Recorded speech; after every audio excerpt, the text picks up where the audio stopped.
Mike, you call yourself a serial networker. You've been to over 1,000 events, made over thousands of connections. I just realized it's the best sales strategy possible just to talk to as many people as possible. I built a business of literally millions of pounds of business just networking. And your personal brand is obviously what you say at a networking event. It's also your style, it's also your LinkedIn profile, the picture you use, your headline. All these things are important for your personal brand. When you talk to someone at a networking event, 9 times out of 10, they're looking for an introduction. Most important thing above everything else is Mike, you call yourself a serial networker, and which is very original, by the way. You've been to over 1,000 events and made over thousands of connections. Yeah. What drives you to go so deep into networking? And what is this one very important secret that you learned in doing networking for so long? You know what? I started going to my first ever networking event about 10 years ago. It was the London Chamber of Commerce here in London. And I didn't know what to expect. I just, had a drink at the bar, just started chatting with someone randomly next to me. And I just really enjoyed the experience. And then wanted to speak to someone else and someone else, someone else. And very quickly, I worked the entire room and spoke to everyone. And I realized there's so much potential just talking to people at networking events. And so one thing led to another, and I went to another networking event, another one. And I realized that's the best way to do business, which is to talk to people, ask them what they're looking for, and how we can help each other. And so after a while, I just realized it's the best sales strategy possible, just to talk to as many people as possible. And I kind of became a bit addicted to networking, I must say. And I ended up going to literally 10, 15 events a week, like 3 events a day, every single day, just talking to people, ask them what they're looking for, what is their number one priority in business, how I can help them. And I realized very quickly I could help them by just introducing them to other people I'd met at another networking event. And so every time I meet someone, I'm always thinking, who could I introduce to them who could help them achieve their goals?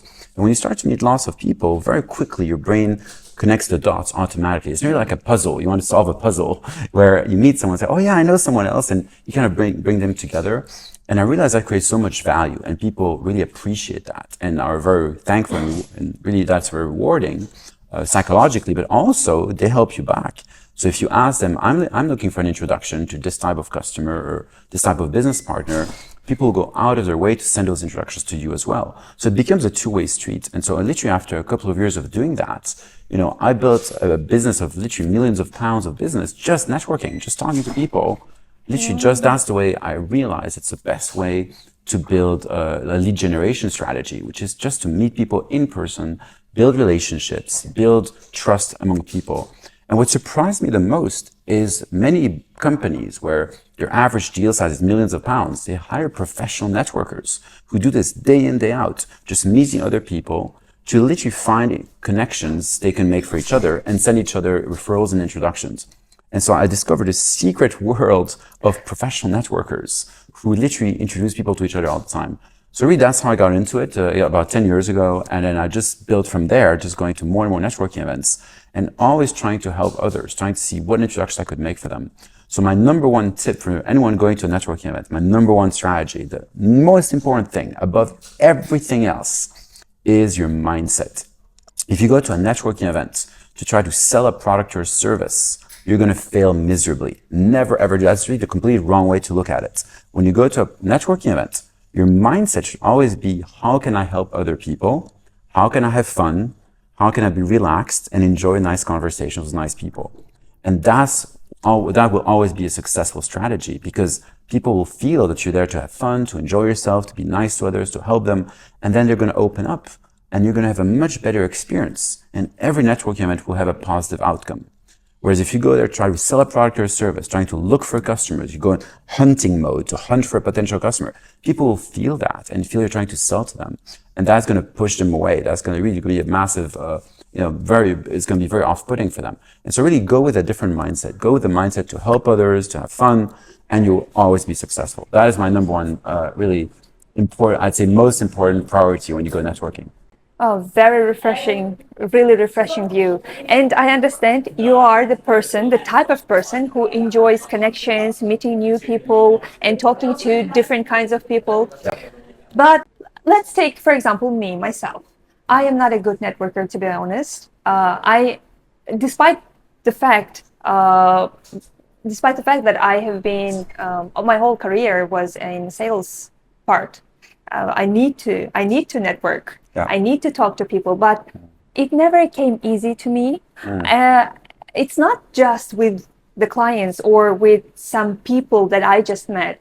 I'm the same with my friends as well. I don't stay in very close touch with them.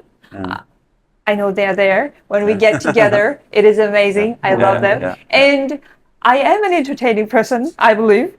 But when it comes to like staying in touch, maybe connecting, I struggle, to be honest. Yeah. And what would be your advice to me as a person who is not very good at it and who is starting from let's say scratch, who doesn't know how to network and where to start, and the most important part is how to build a like valuable network rather than some acquaintances that you eventually forget. Yeah, and so to be honest, it doesn't come naturally to many people. It is an acquired skill, and everyone can develop networking skills, right? It's not like I was a super amazing networker from day one. Of course not. And I still make mistakes. Sometimes I say silly things, and then people walk away. It happens, right?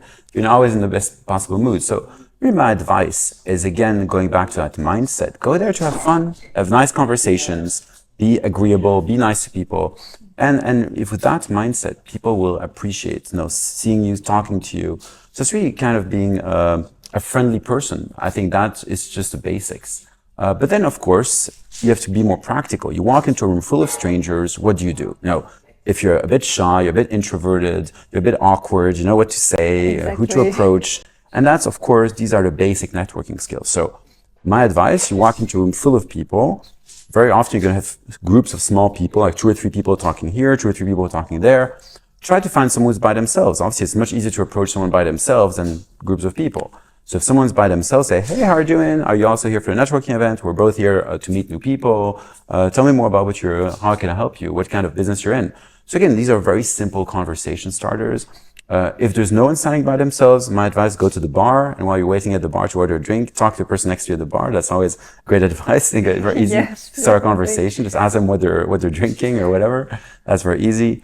Now, if you're in a room full of people and everyone is in small groups of 2s or 3s and you're by yourself, you're going to have to literally go out of your way to approach a group of 2 or 3 people. I find it very hard. Everyone finds it hard. It is difficult. I find it very awkward, approaching the people and kind of scooching in. So that's the way not to do it. So that's the way not to do it. Okay. So do not creep up to a group of people because that is creepy, right? Definitely. So that's the way not to do it. So instead of that, if you see a group of 2 or 3 people, you literally jump in there and say, hey, can I join you? And they're always going to say yes because that's a better way. Much better way. So even if you're afraid to interrupt them while they're having a passionate conversation, don't be afraid because if they're at a networking event, by definition, they're there to meet new people. So they'll be happy to include you in the conversation. So you literally go and jump in there and say, hey, can I join you? And say that with a smile. No one can say no to that, right? And so you'll always be successful if you go with that approach. And if they're not super open to talk to you, whatever, you can just move away and go and talk to another group of people. Say, hey, can I join you? Again, very simple. Again, it's a bit frightening to do that, to join a group of people. Just do it. Just go out of your way. Boom, do it. You're in there. Simple. Yeah, it's very simple. It sounds simple. It is simple. It really is. It really is. And the good news is, again, when you go to networking events, people are there to meet other people. So it's not like you're bothering them. Like they're there to meet you. Definitely. Right? So they're with the same mindset as you are, that they're happy to meet new people to increase their networking circle. And bear in mind that whoever you meet at a networking event, don't think of them as potential clients or potential business partners. Think more of them as introducers, because everyone knows other people. So when you meet someone, never try to, in your mind, see them, oh, they're a potential customer, maybe they can buy my product. Never think that way, because again, they're going to smell that, they're going to feel that. Definitely. So instead of them, think of the people they might know. Say, hey, do you know someone who works in finance? Hey, do you know someone who works in fintech, whatever? Because they can open doors for you. So think of everyone at a networking event as a super connector, as an introducer, as a door opener. And vice versa, think of yourself as an introducer and a door opener. Because if you have that mindset that everyone's a networking event is a potential introducer and you're an introducer, then everyone can help each other. You introduce people to each other. And then you create magic and everyone's a winner, right?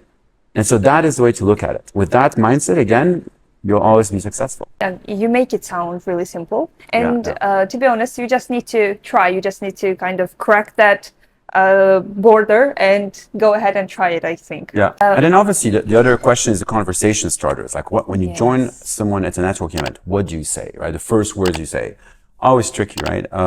Like any networking event, try to be friendly and say, you know, if there was a talk at the event, you just say, hey, what do you think of the talk tonight? Did you find it interesting or what stood out to you? Or my favorite one is ask them, who's the coolest person you've met tonight? You know, that's always a good question to ask, right? Simply. Again, very simple, a bit cheeky, but people love that. Or just ask them, hey, what are you working on? Is there anything I can help you with? Like, what's your priority right now? Is it more sales? Is it more lead generation? Is it fundraising? You know, just ask them what's your priority, right? And people are always interested to find out. Then the other really important part of networking, this is really crucial, is when you go to a networking event, many people are going to ask you what you're working on. Say, hey, what is your job? What are you working on? Where do you work? You know, it's a very typical question. So if you go to a networking event and you meet 20 people in one evening, you're going to get 20 times the same question. Hey, what do you do? Right? And so your answer to that question, you know, should be very short, less than 30 seconds, super short, and a bit exciting, a bit entertaining, keep a bit of mystery as well. So instead of saying, hey, I work at a software development firm and I'm a business development person, just try to say something like, hey, I help other companies do this, or this is what I love helping people with. I love to help people achieve X or Y. So if you start with you personally, what you enjoy doing in your job, that's much more positive than saying, oh, I work for a company which does this. Because people don't care about your company. They care about you personally as an individual. So talk about what you're passionate about. Talk about how you help other people. That's much more interesting than saying, oh, I work for this company. That's what this company does, right? So talk about you, not about the company, right? And think that's a much better approach. And then try to change it around, right? If you meet a lawyer, say, hey, I love to help lawyers do this and that. If you talk to doctors, hey, I love to help doctors do this or that, right? So try to change it a bit, you know, to based on your audience. So always try to find out what the other person does before you answer what you do, right? So you can adapt your conversation to that. Yeah, great strategy, great strategy. About the introduction, about how you introduce yourself, just yesterday I joined Daniel Priestley's webinar. Oh, I love Daniel Priestley. Yeah, he's a superstar. He's amazing. He's a superstar. Really. Yeah, he's great. Yeah. He said he got a question from the audience. One of the ladies introduced herself and went into her question. So he pointed out the way she introduced herself.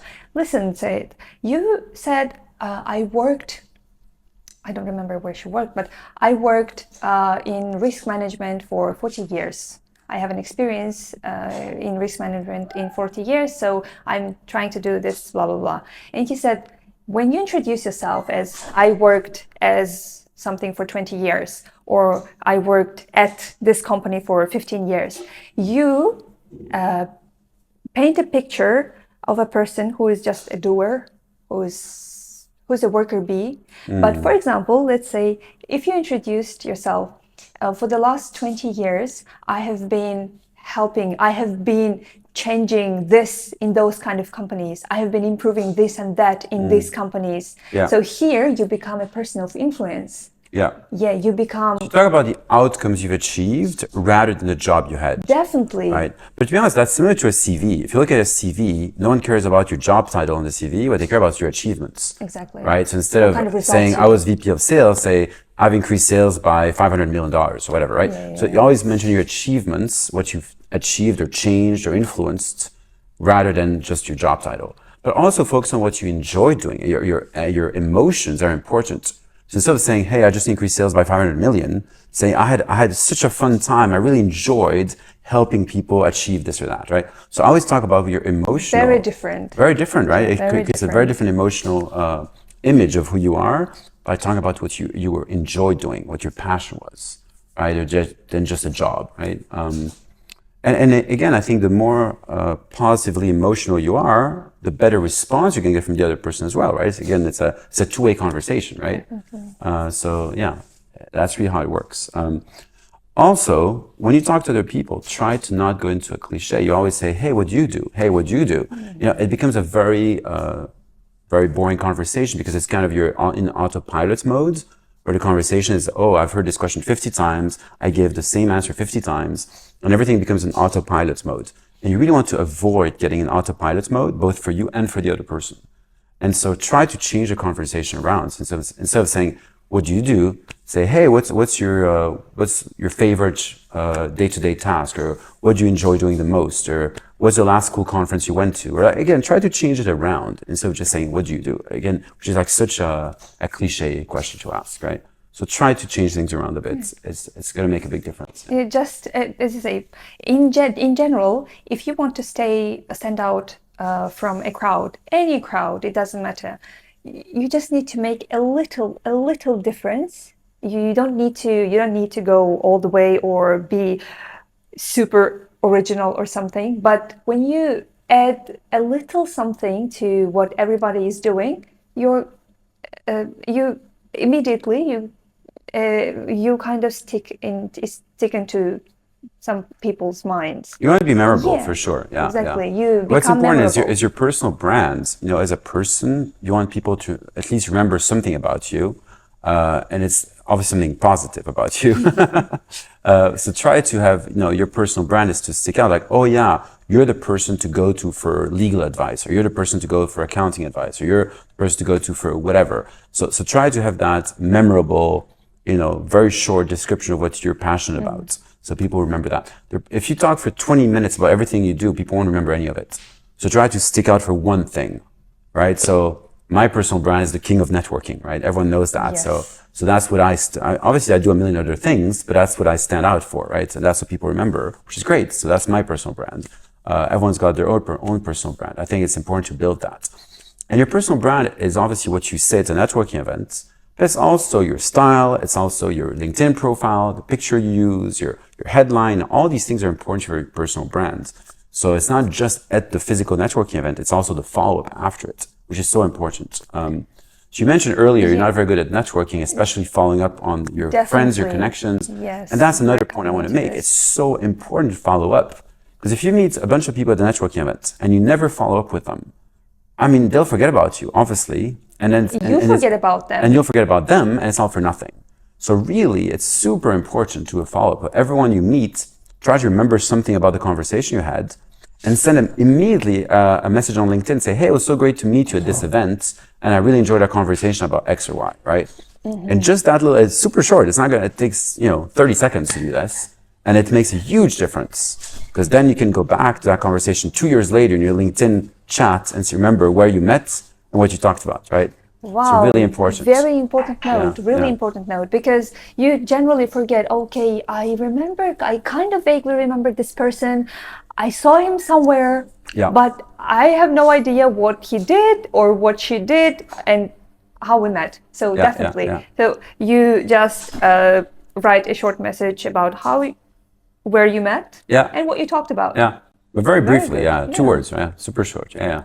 Great. So let's go deeper into that topic of following up or keeping, kind of building the connection.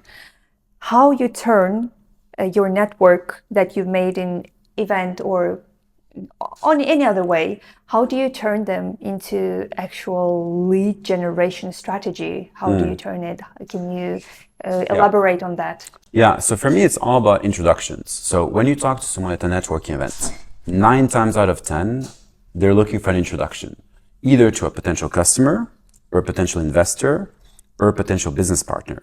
They want to hire someone, right? So really, nearly everything in life and in networking is about introductions. Everyone's looking for introductions. And so my typical question when I meet them at the networking event, say, "Hey, is there anyone I could introduce to you? What kind of introduction are you looking for?" And then when you follow up afterwards by a message, by email or LinkedIn, whatever, repeat that question again. "Can you remind me who you'd like to be introduced to? I really want to help you as much as I can." And once they've responded to that, then it is fine for you to ask in return, by the way, I'm looking for introductions to these types of customers or partners, etc. Is there anyone you could introduce me to? Right? And so again, you can ask that in a very nice way. And I'm sure most people will be very happy to introduce to someone, right? I think it's a human trait to love to introduce people to each other. Everyone loves to be a matchmaker. It's fun. Because again, in your mind, it's fun, like you're yeah. connecting the dots. It's like you're solving a puzzle, right? And so I think it's in human nature to enjoy connecting people. And it's to enjoy, just, networking. it's just that feeling that you could be helpful. And when somebody definitely gets benefits from the introduction that you made, and you see that they are doing something together, it is an incredible feeling. Absolutely. And now, obviously, I want to take that one step further and saying, I would love an introduction to a potential client, etc.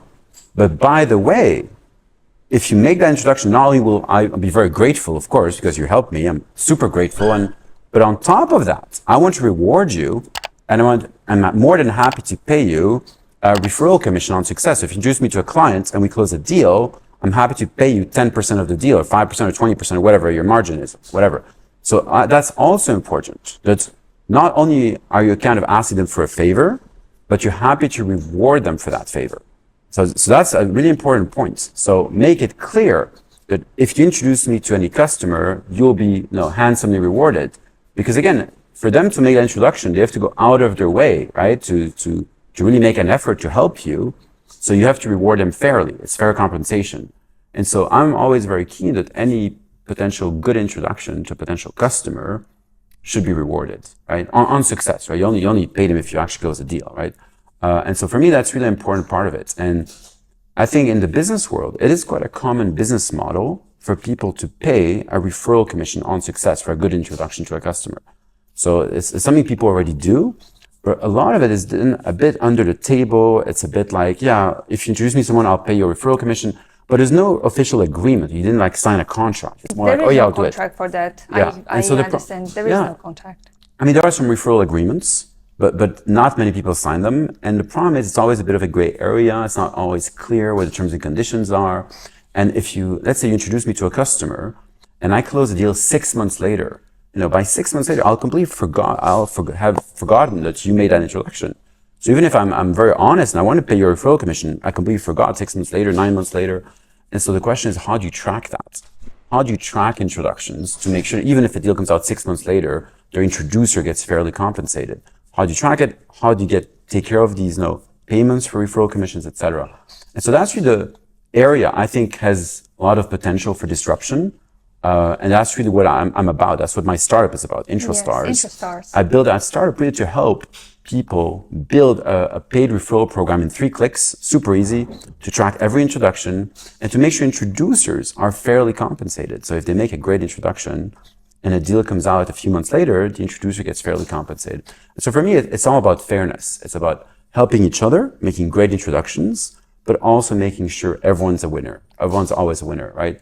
And so that's really what I've built, and that's based on my personal experience. As an introducer, as a networker, helping others, receiving introductions, making introductions, I realized there's this whole world of networking, referrals, and introductions. And it's just finding a way to bring it all together in a very simple, transparent, and fair way for everyone to be a winner. It's an amazing idea. For example, I know there are referral contracts and rewards for referrals, but they are generally on corporate level. Not individuals or small companies never do that. Yeah.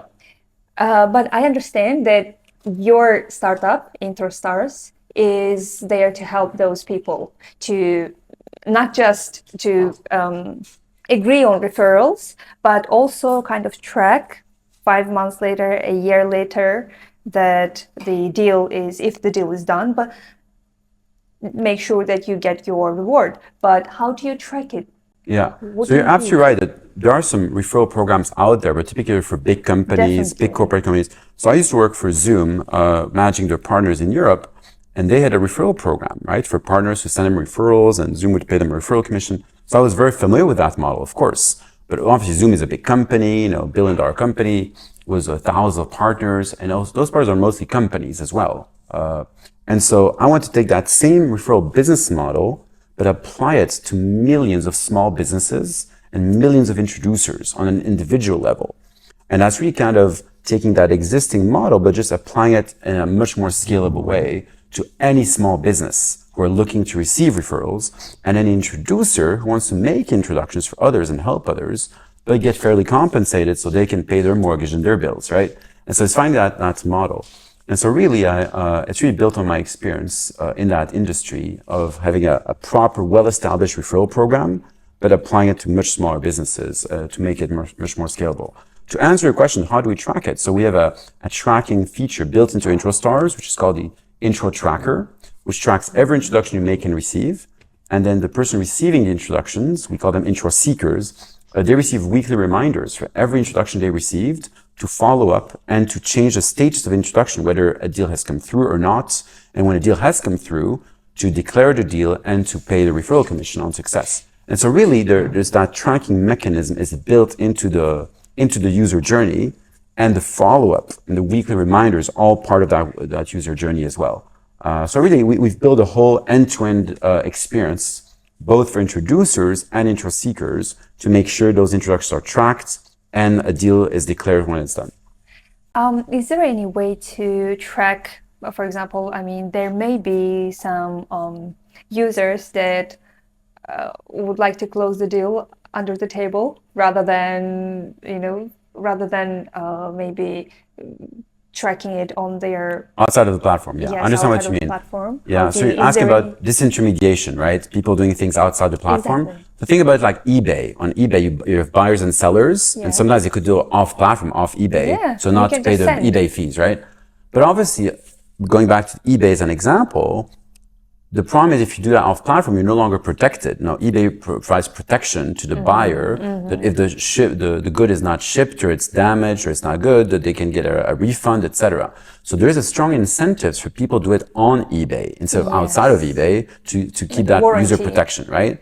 So same thing for IntroStars. Introducers have a very strong incentive to make their introductions on the platform because then they're legally protected by our legal framework called Intro Protect, which protects our users with legal terms and conditions, both for the introducer and the intro seeker. And also you've got the tracking mechanism in IntroStars. So again, those are really massive benefits for introducers to stay on platform. They have no incentive to make an introduction outside of the platform because then it's not tracked, they're not legally protected. So again, for introducers, they have 100% incentive to do everything on the platform.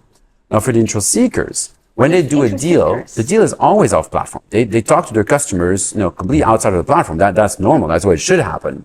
When they close a deal, they have an incentive to declare it on the IntroStars platform and to pay their referral commission so that they improve their user reputation so that they get many more introductions. If they try to do it off platform and run away and pretend that they never closed the deal, even though they did, the introducer will find out very easily because the introducer knows who they've introduced.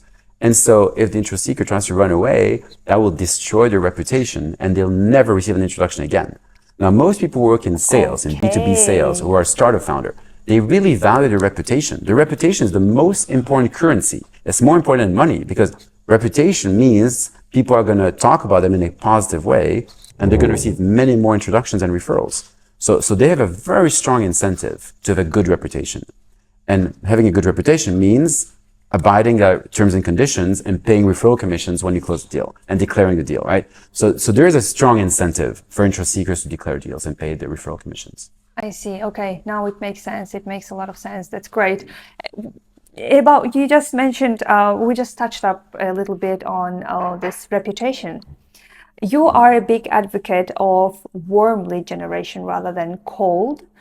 I mean, we know why. I actually know, and I'm going to share my own experience about this lead generation differences.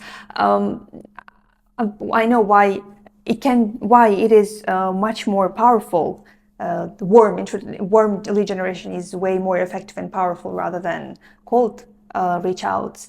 But I would like to hear it from you. Why are you such a strong advocate of warm lead generation? Focusing on warm referrals instead of cold outreach. Yeah. So if you think about the word lead generation, you talk to any B2B salesperson or startup founder or agency owner or sales director, and you mention the word lead generation. When you say those words, what pops into their head is always cold outreach. Meaning you send a Yes. million emails to a million people, Emails, and then emails. you expect a really low response rate. Maybe 1% of people respond to those millions of emails, or even less than 1%. And then from that 1%, maybe 1% of 1% will end up closing a deal, right? And so the issue with that approach is that you're effectively spamming as many people as possible. And by using AI tools, there's a million AI tools to automate cold outreach. You're going to spam, instead of a million people, it becomes a billion people. Billion people, You're just yeah. spamming more people, right? So AI is making it worse, not better. AI is just spamming more people with supposedly more personalized messages, but it's still spam, right? And the problem with that is, first of all, by doing that, by sending millions and billions of spammy messages, it projects your own image as a salesperson, as a spammer. You become known as a spammer. You're a master spammer. That's not a good brand image to have, personal brand to have. You don't want to be perceived as a spammer, right? I don't want to be called a spammer. That's not a good, personal brand. And so that's the first issue. The second issue is the response rates are crashing. The response rates are going down and down and down. Year after year, the response rate keeps going down. Why are they going down? Because more and more people are getting spammed. So you become insensitized to any incoming message from someone you don't trust. So when I get a message from anyone who I don't know personally, I just assume it's spam automatically in my head. Oh, this is spam. You don't even I don't even read it. Yeah, I delete it right away. as well. So that's the issue. So more and more people with AI, obviously get spammed much more. I get spammed 10 times more because of AI, with AI messages, right? And so now I just delete all of them. I don't even read them. And it's not just me, everyone is the same, Everyone meaning is the same. that's why the response rates are crashing. And more people are getting sophisticated using AI spam filters to block all this incoming AI spam. So it becomes a war of AI versus AI spam bots versus AI spam filters. And this war is going to a zero-sum game where the response rates at some point will go to zero. Right? It's not zero yet. People are still responding sometimes, but at some point will go to zero in a couple of years, whatever it is, right? And so that means that if you work in sales, you're a startup founder, you're a B2B salesperson, and your entire lead generation strategy is based on cold outreach and AI spam, that's not a good strategy to have if you know the response rate going down and is going to zero. So what would be a better strategy? The better lead generation strategy is to move away from cold outreach and AI spam and spamming a billion people and focusing in the other direction, 180 degrees in the other direction, which is warm referrals, warm introductions from trusted people. And how do you do that? How do you scale a warm referral program? By paying referral rewards, by paying incentives, by rewarding introducers with a percentage of a deal. If you get an introduction from an introducer, you reward them generously because that will scale your referral program to get more and more warm introductions from trusted people. And so really for me, that is the ultimate mindset shift for lead generation, from moving away from cold outreach and into warm referrals. And right now, if you talk to most salespeople, sales leaders, they might focus 95% of their energy on cold outreach, maybe 5% on referrals. I think it should be the opposite. You spend 90% of your energy and your time building a really proper referral program, warm referral program, and really not focusing that much on cold outreach because all of that is done by AI spam bots anyway, right? And so really, that's a big shift. And I hope that IntroStars is going to really help that revolution happen by making it super easy for any business to build a scalable referral program in a few clicks. Super easy, right? Because without IntroStars, you can, of course, build a referral program. Well, obviously you can, but it requires some effort. You have to create a web page on your website. You have to create a tracking mechanism for your referrals. You have to find a reward system. You have to build legal terms and conditions for your referral agreements. You then have to recruit introducers and referral partners. So that's all a lot of effort. With IntroStars, 3 clicks, done. And you've got an army of introducers already on the platform. We've got 1,500 users now, and it's going up every day. So it's all there. 3 clicks, you're done. So it just makes it so much easier to build and scale a proper referral program super easily. So that's a revolution. Yeah, with this answer, with your answer, just you said, I feel I really now am starting to feel the value of your product, to be honest. So let's just, I'm going to share my own experience in lead generation for our business. So when we started out, we definitely tried email outreach. LinkedIn outreach. We did, and we paid for that as well. We tried cold calling via lead generation company, and I should say we did it for a year. And as you say, thousands emails a day, where we were sending out thousands emails a day, messages a day, and phone calls, plus phone calls. Yeah. Yeah. So you know how many people it brought us? One Customer. person, one, and only one. I mean, one. I wouldn't even say it's a customer. He turned out he became our very valuable friend, very good friend, and a partner. Yeah. Not even a customer, but still, they refer clients to us. You see. There you go. So you became a referral partner. Yeah. Exactly. But you know, when it started actually going well, none of those worked. As I said, one person from thousands and thousands of emails per day. Yeah. We met with, we started making introductions, like real introductions, and we built partnerships with other companies whose target audiences are the same. And now we have steady leads coming from them. We're not reaching out now. We stopped the cold reach outs. So leads are coming from other people. From referral partners. Yeah, from referral partners. Only from referral partners. Exactly. Besides that, well, what we did, in order to get more network and better connection with people, with new acquaintances, we decided to launch a podcast. And the podcast has been such a great, it was a blessing for us, to be honest, because I don't think we would have ever talked to you like this for an hour. Despite the fact that I'm sure if you met me at the networking event, we could talk for hours, but sure. But this way, now we have a chance to get a lot more value from you, like to connect. And we had clients coming from guests, and now that the number of guests are rising, we have been introducing them to each other, the ones who can be useful for each other. Exactly. So it's a two-way street. You can always introduce other people to each other. So the podcast is obviously great content marketing, right? So if I was to focus my energy on lead generation, I'd focus on both a referral program, as I talked about, but also content marketing, right? Meaning your personal brand, meaning a podcast, meaning thought leadership content. So that's the other, I'd say, stool, right, for sure to focus on. Absolutely.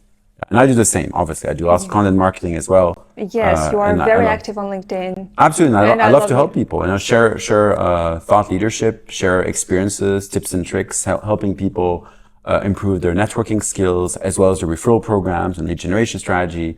So all these things, giving literally value to others. So that value is in terms of content and in terms of introductions, right? Those are two types of value you can bring to other people. Yes, that's right. Instead of spamming them. Definitely. I never read, really. I stopped reading years ago these emails from the people that I don't know. So how do you see the world changing maybe in 5 to 10 years with your startup? I mean, my really big vision for the world is for millions of people to become introducers as a side hustle, where anyone on top of their normal day job, whatever the job is, makes a few introductions every month and earns 5 or 10 grand of extra revenue per month by just doing a bunch of referrals.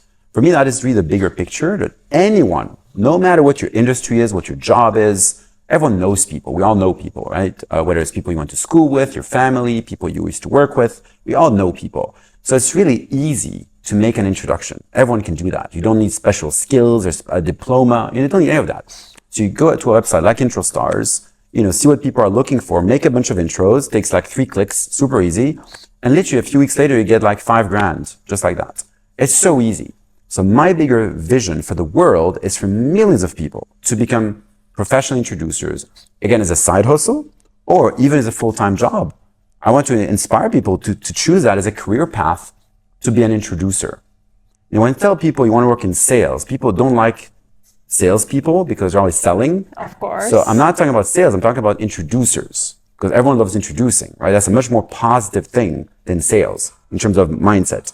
And so if I can inspire a whole new generation of people to come out of the university or school, whatever, and then choose as a career path to be an introducer, to be a matchmaker, for me, that would be amazing. I want to inspire the next generation of matchmakers and introducers.